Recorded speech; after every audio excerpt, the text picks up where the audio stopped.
Today I'm going to teach you how to change a clutch on a 2003 Kia Rio. Only problem is, I've never worked on a Kia before. Oh well, I guess I'll have to figure it out somehow.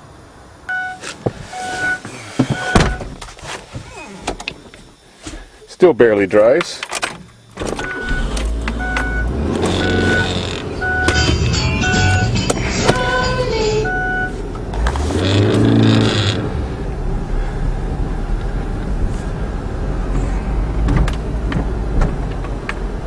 And we're toasty.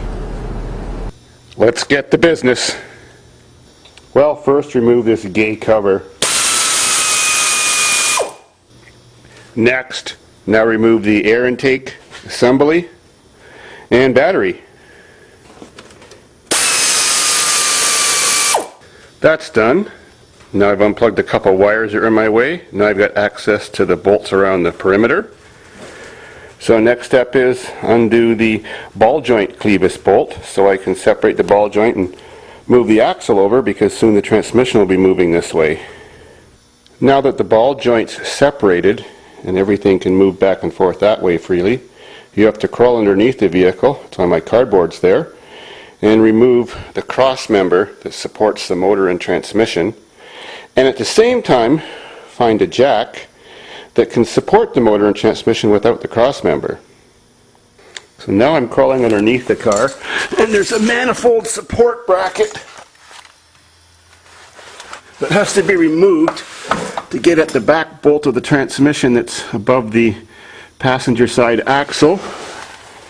And that's this bracket here. It interferes with getting off one starter motor bolt and of course the 17mm transmission bolt. Got most of the bolts out to get this cross member off, but haven't got the jack under it yet, so that's why it's still sitting there. I've removed more bolts where the oil pan bolts of the transmission into the exhaust bracket. Engine support cradle is off, and engine is supported by a jack and a block of wood going up on the oil pan. Now you can freely see the rest of the transmission. Next step is to get a little wedge in there and pop out the passenger side axle from the transmission so that when it's unbolted I can move the transmission that way. And of course put a bucket underneath because some gear oil will probably leak out. On a car like this I don't have to separate the ball joint and remove the axle from this side. I just leave it in the car, and then when I'm putting the transmission back on I slip the axle back in the hole. Saves one step, because that was a pain in the ass getting the C's ball joint clevis bolt out on the other side. And I don't remove the axle from the spindle on this side either. That's just an extra step I don't need to do. Now that the ball joint's unhooked, the whole the whole strut assembly and spindle will just move this way as the transmission pulls this way to get at the clutch. Now the transmission is just hanging on by one bolt I left there that's loose. Other than that, it's all flopping around. The speedometer sensor is still attached. Clutch cable is still attached. I may not need to remove those, but I will have to readjust the clutch, so I put oil on that little screw so it would be easier later on. The motor mount or transmission mount brackets are still attached to the transmission that were on the cross member. You can leave those on the transmission. Like I said, this is all floppy so the tranny can move this way. Now I have another jack set up so that when I take out that final bolt, I'll have this jack jacked up to support the transmission so it doesn't drop out. And the axle's popped out on the other side, and I'm catching the oil that's running out. I'll leave the axle and the transmission on this side. It's not necessary to be removed. Now, of course, I'm under the car, and I did have to remove the wire for the reverse light switch. Now I have to lower both of my jacks so the transmission can come down enough to clear that opening on the side wall of the car so that the transmission can move enough out of the way when it separates from the engine. Now that everything is supported, the engine's lowered a bit crooked, I'll remove that final bolt. It's holding the tranny on.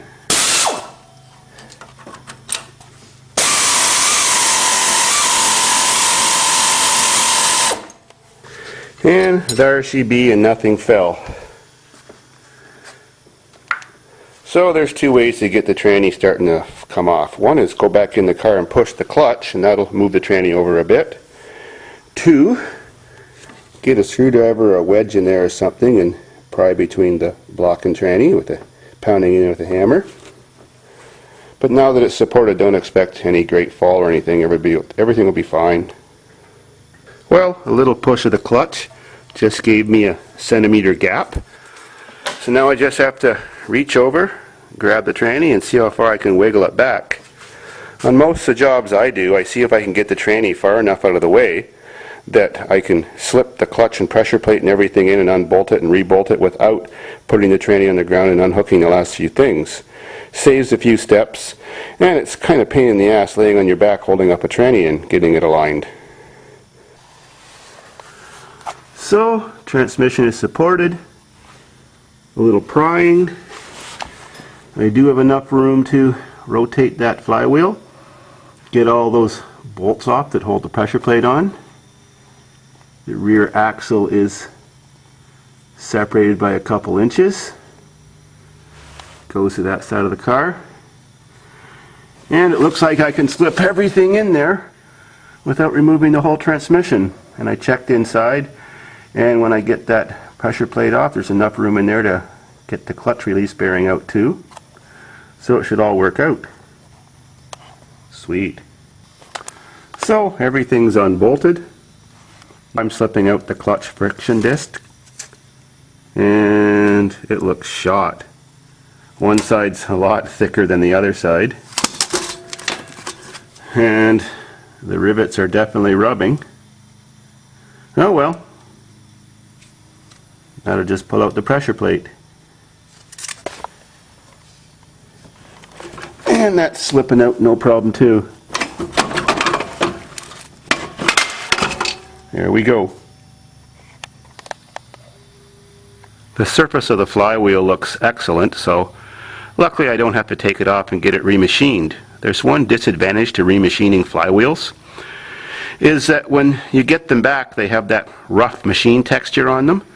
And I find clutches last about 20,000 more kilometers if you put them on a polished flywheel surface than on that rough surface, as it takes a long time for it to wear off and become polished. In this case, the rivets luckily only wore out the pressure plate, and since my kit is a new pressure plate, that doesn't matter. And there's the new parts. Won't be able to use this handy dandy clutch alignment tool because I didn't remove the transmission, so there's not enough room to get in there. But I have another way. When this is sitting on there, I can peek in from the side and just keep bumping it with a screwdriver while it's lightly tightened by fingers until, when I rotate the engine, I see an even space all the way around. Then I know it'll work. Sweet. To get the old clutch release bearing out, I had to remove the bolt that went in there on those release forks to get the arm to move over enough to slip this thing off the shaft. Now you can see that smooth shaft. I have to put a little bit of grease on it so this rides back and forth easily when it's releasing the clutch. And I put a little bit of grease on the spline shaft and smooth end to help everything slip in better when I'm re-putting the transmission back on. Now time to slip on the bearing. That slipped on really easy. Now just to put that bolt back in. Now I just randomly slip in the pressure plate, and then next I slip in the friction disc, making sure that the side that sticks out goes towards the pressure plate and not the flywheel. And then it'll sit on 3 dowel pins. Then I can put the bolts back in. And then I can slip my screwdriver in until I get that thing centered with this edge. And then evenly tighten it. And then hopefully the tranny just slips right back on lickety split.